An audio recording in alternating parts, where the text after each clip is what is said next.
उत्कर्ष classes में आप सभी का स्वागत है।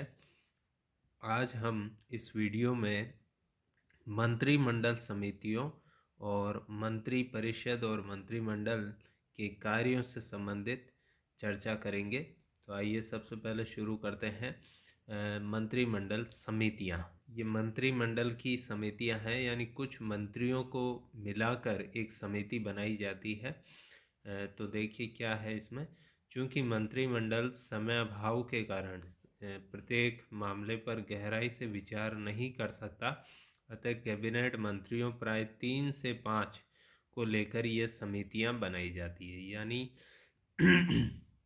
मंत्रिमंडल के जो सदस्य हैं जिन्हें कैबिनेट मंत्री कहा जाता है, उसमें से 3 से 5, 3, 4 या 5 प्राय यही होता है, मंत्रियों को लेकर समिति बनाई जाती है, उसे कहते हैं मंत्रिमंडल समिति। मंत्रिमंडल समिति का क्या काम होता है कि ये किसी कार्य या समस्या पर विचार करती है, मंत्रिमंडल के विचार के लिए प्रस्ताव तैयार करती है, निर्णय लेती है और मामले का निस्तारण कर देती है। यानी मंत्रिमंडल के सामने हर एक मामले को नहीं रखा जाता, क्योंकि मंत्रिमंडल के पास समय की कमी होती है।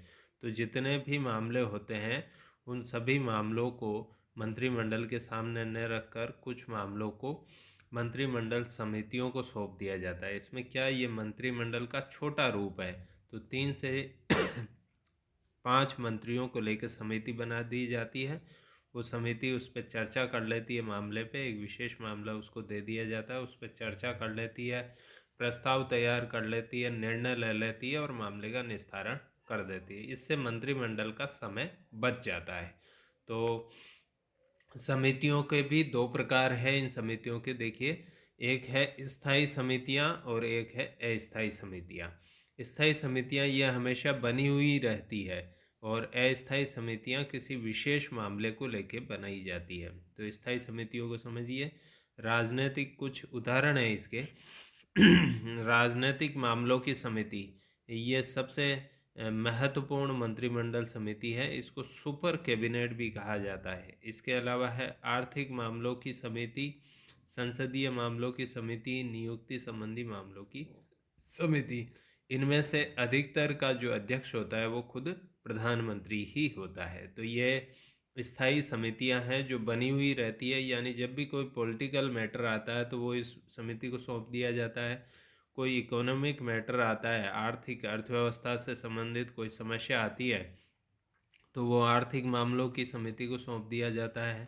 संसद से संबंधित कोई विशेष कार्य आता है तो वो संसदीय मामलों की समिति को, कोई नियुक्ति करनी है, जैसे मान लीजिए लोकपाल की नियुक्ति करनी है या सीएजी की नियुक्ति करनी है, तो इससे संबंधित मामले इसको सौंप दिए जाते हैं।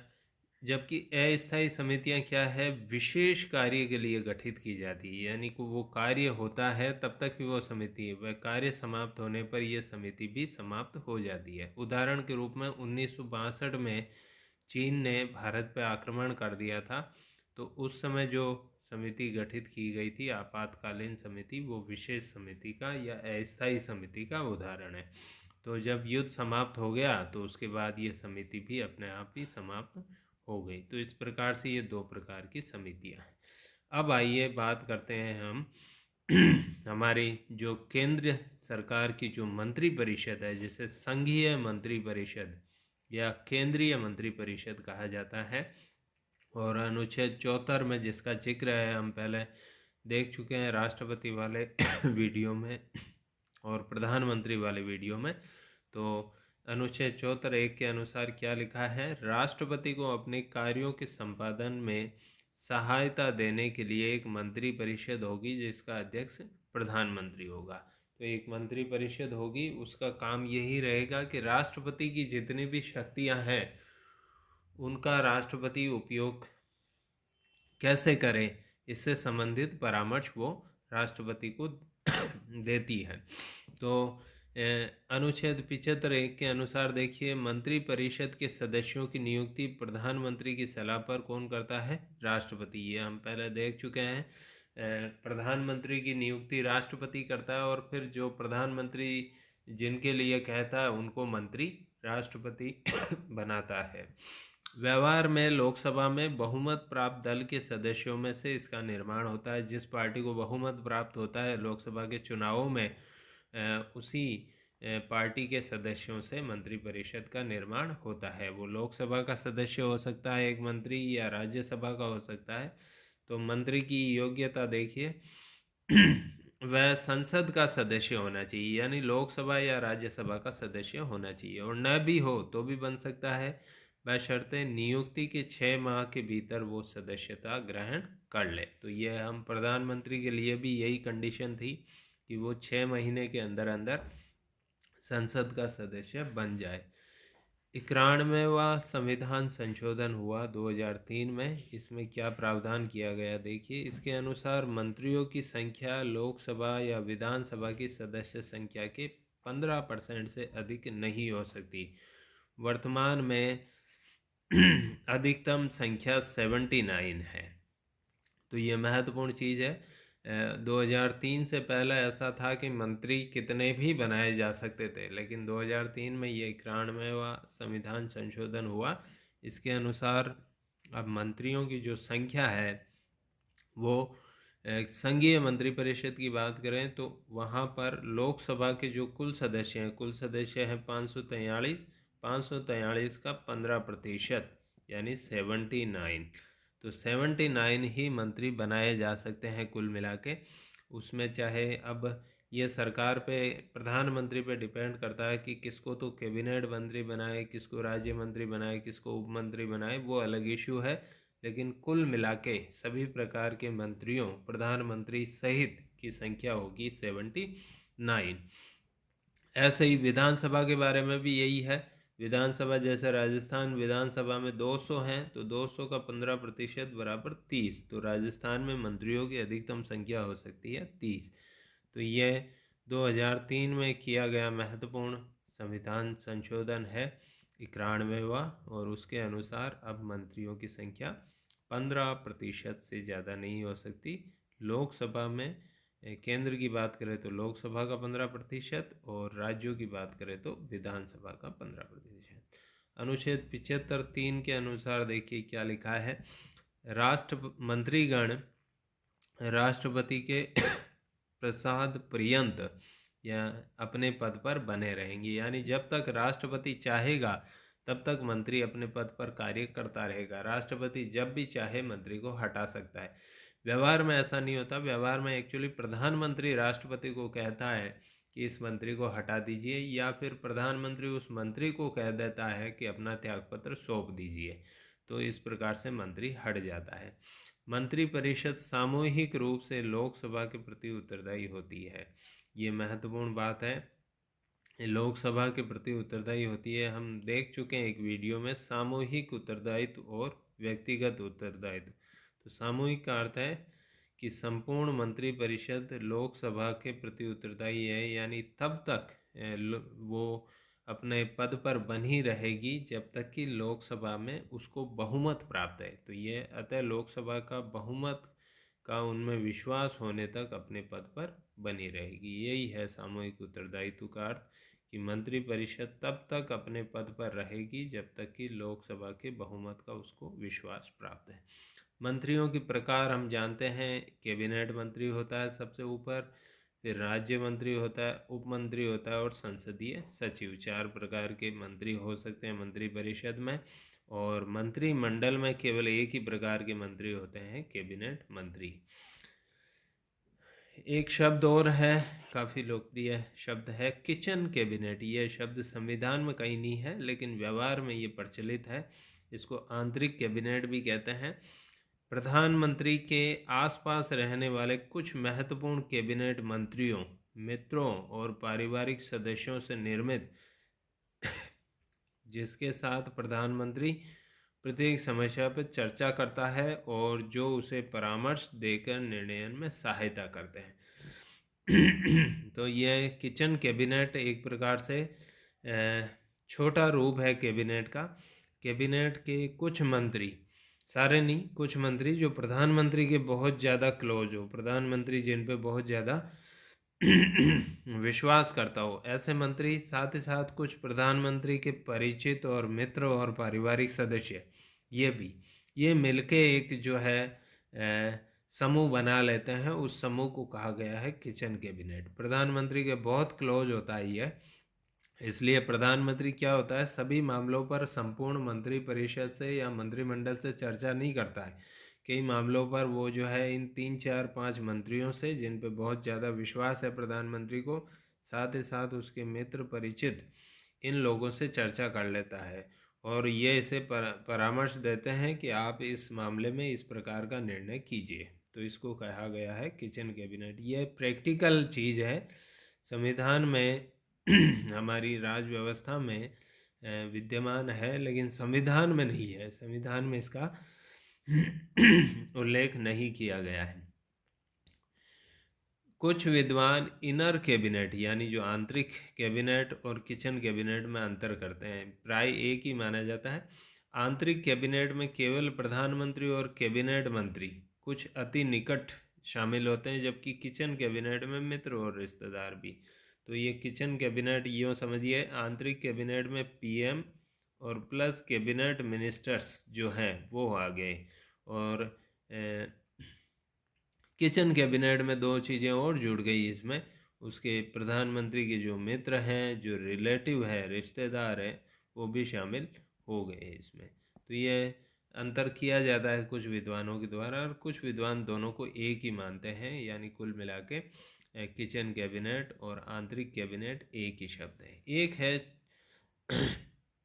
एक अन्य पद है लघु मंत्रिमंडल, मिनिएचर कैबिनेट। ये भी एक शब्द है, जिसमें प्रधानमंत्री कार्यालय के अधिकारियों, सारे अधिकारी नहीं, कुछ अधिकारियों का समूह। तो प्रधानमंत्री, पीएम प्लस पीएमओ के कुछ ऑफिसर्स, इसको मिलाकर कहते हैं मिनिएचर कैबिनेट। ये भी जो है बोलचाल में या व्यवहार में है, ये संविधान में नहीं है। ये निगरानी का कार्य करता है। ये महत्वपूर्ण चीज़ है। निगरानी का मतलब है ये परामर्श नहीं देता है प्रधानमंत्री को, जबकि किचन कैबिनेट या आंतरिक कैबिनेट तो परामर्श दे देती है। ये केवल जो निर्णय प्रधानमंत्री ने लिए हैं उन निर्णयों का फॉलो अप करता है, यानी वो निर्णय क्रियान्वित हो रहे हैं या नहीं हो रहे हैं ये देखता है, जबकि आंतरिक कैबिनेट नीति निर्माण को प्रभावित करता है। तो दोनों में अंतर समझ गए होंगे आप।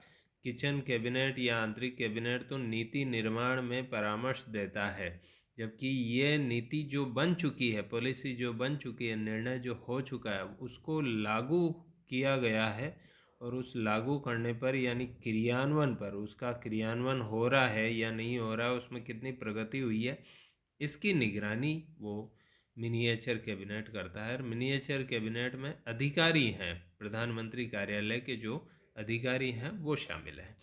एक शब्द है छाया मंत्रिमंडल। यह भी संविधान में नहीं है पर बोलचाल में चलता है, और एक्चुअली ये ब्रिटेन से परंपरागत रूप से आया है। भारत में इसका निर्माण यदा कदा ही होता रहा है। देखिए, ब्रिटिश अद्वितीय परंपरा, ब्रिटेन में ये बिल्कुल पाई जाती है परंपरा, जिसमें विपक्षी दल, जो विपक्षी पार्टी है यानी जो सत्ता में नहीं है, द्वारा शासक मंत्रिमंडल के समानांतर अपने सदस्यों से एक वैकल्पिक मंत्री बनाना, ताकि मंत्रिमंडल संतुलित रहे। ब्रिटेन में क्या होता है कि जैसे मान लीजिए सरकार है अभी, मान लीजिए लेबर पार्टी की उदाहरण के रूप में, तो लेबर पार्टी के मंत्री हैं, जैसे पीएम है, होम मिनिस्टर है, उसका फाइनेंस मिनिस्टर है, विदेश मंत्री है, सारे मंत्री है। अब दूसरी पार्टी जो है, दूसरी पार्टी है कंजर्वेटिव पार्टी। कंजर्वेटिव पार्टी क्या करती है, ये विपक्ष में है, तो विपक्ष में क्या करेगी, यह सेम अपने ही सदस्यों को ऐसे ही नाम दे देगी। जैसे मान लीजिए किसी भी सदस्य को पीएम कह दिया, किसी को भी होम मिनिस्टर बना दिया, किसी को भी फाइनेंस मिनिस्टर बना दिया, इस तरह से। वास्तव में वो मंत्री नहीं है, लेकिन वो क्या करेंगे कि इनके ऊपर निगरानी रखेंगे, इनके ऊपर निगरानी रखेंगे और देखेंगे कि यदि ये कोई गलत निर्णय लेते हैं या इनकी नीति फेल हो जाती है, तो वो उस मामले को संसद में उठाए। तो एक प्रकार से छाया है ये, वास्तव में ये एक्चुअल नहीं है। एक्चुअल तो यह है, और ये छाया है उसका पीछा करते रहते हैं, जो जो वो निर्णय करता है, जो जो कार्य करता है उसको देखते रहते हैं, ताकि समय आने पर उस मुद्दे को उठाया जा सके। साथ ही साथ इसका एक फ़ायदा ये भी है कि भविष्य में मान लो ये पार्टी चुनाव हार जाती है और इस पार्टी की सत्ता आती है, तो इसके मंत्रियों को प्रशिक्षण प्राप्त हो जाता है पहले से ही इसके सदस्यों को। तो आगे देखिए, और अपने सदस्यों को भविष्य में मंत्री बनाने का प्रशिक्षण मिल सके।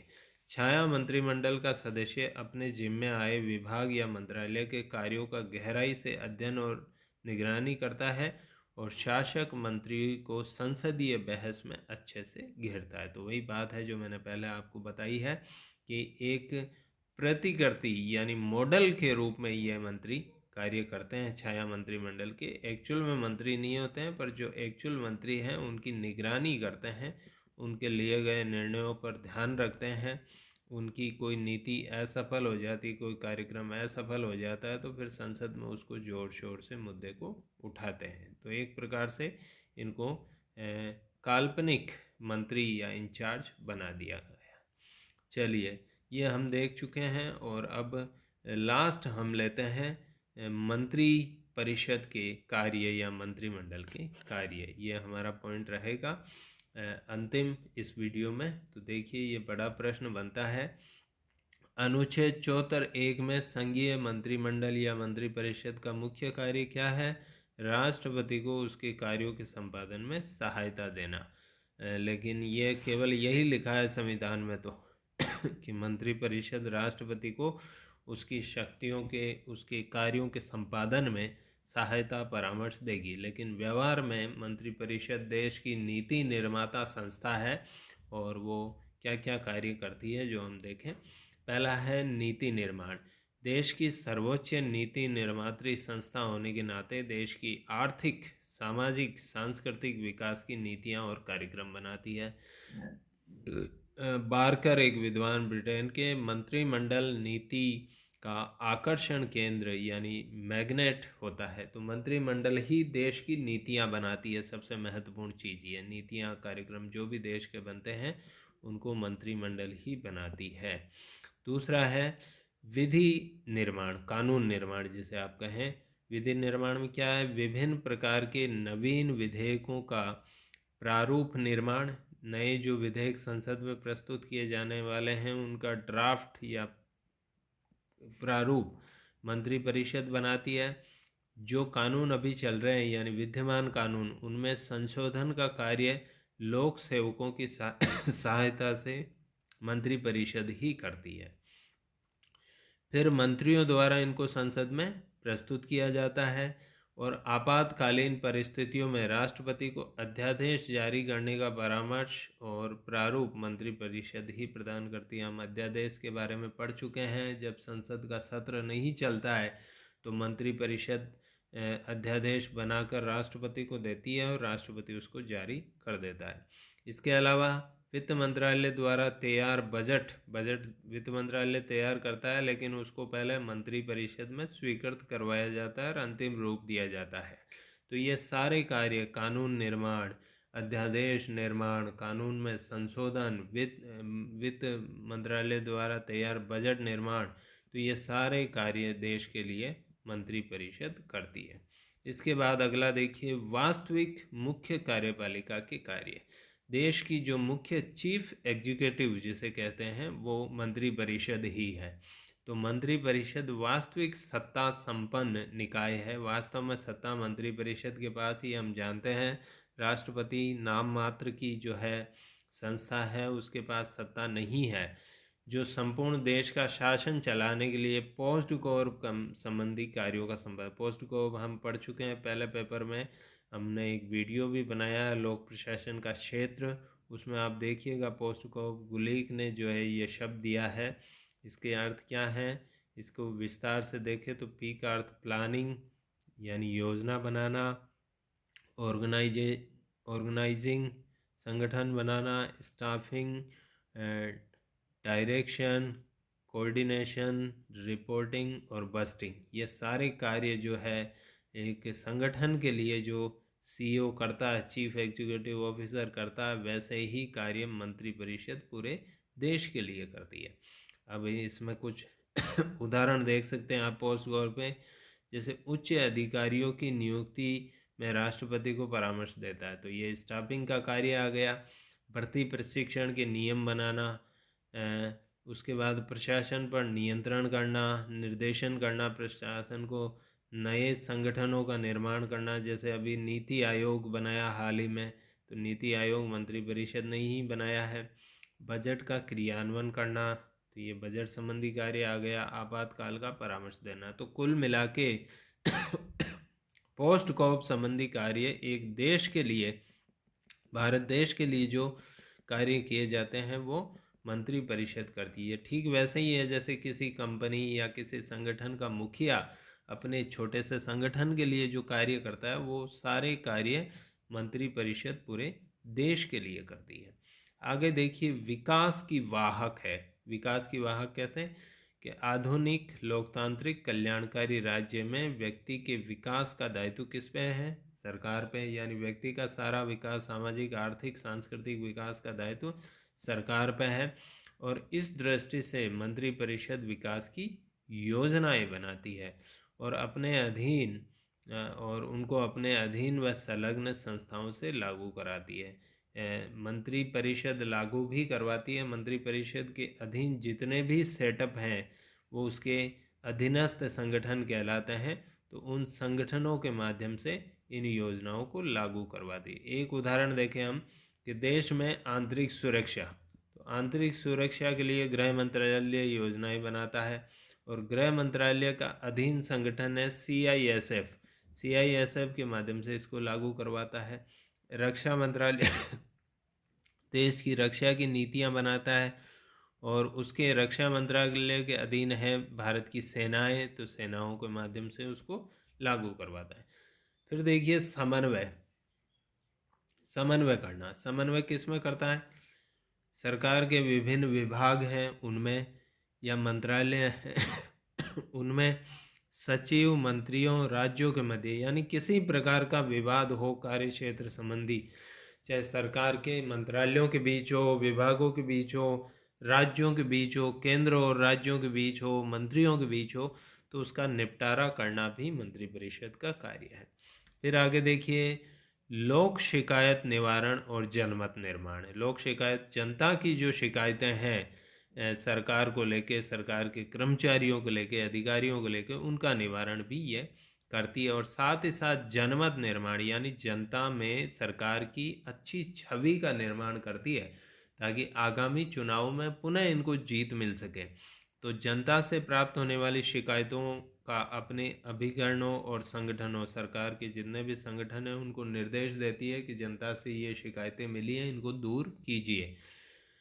मंत्रीगण विभिन्न मंचों, सभाओं, समारोह, आप जानते हैं मंत्री विभिन्न सभाओं में, समारोह में, विभिन्न कार्यक्रमों में जाते हैं। वहाँ सरकार की नीतियाँ और कार्यक्रमों का प्रचार प्रसार करते हैं, जनसंपर्क करते हैं, जनता से संपर्क करते हैं और बताते हैं सरकार कितना अच्छा कार्य कर रही है, सरकार ने गरीबी निवारण के लिए क्या किया है, बेरोजगारी दूर करने के लिए क्या किया है, कृषि के विकास के लिए क्या किया है, देश की रक्षा सुरक्षा के लिए क्या किया है, ये सारी बातें मंत्री जहाँ भी जाते हैं बताते हैं।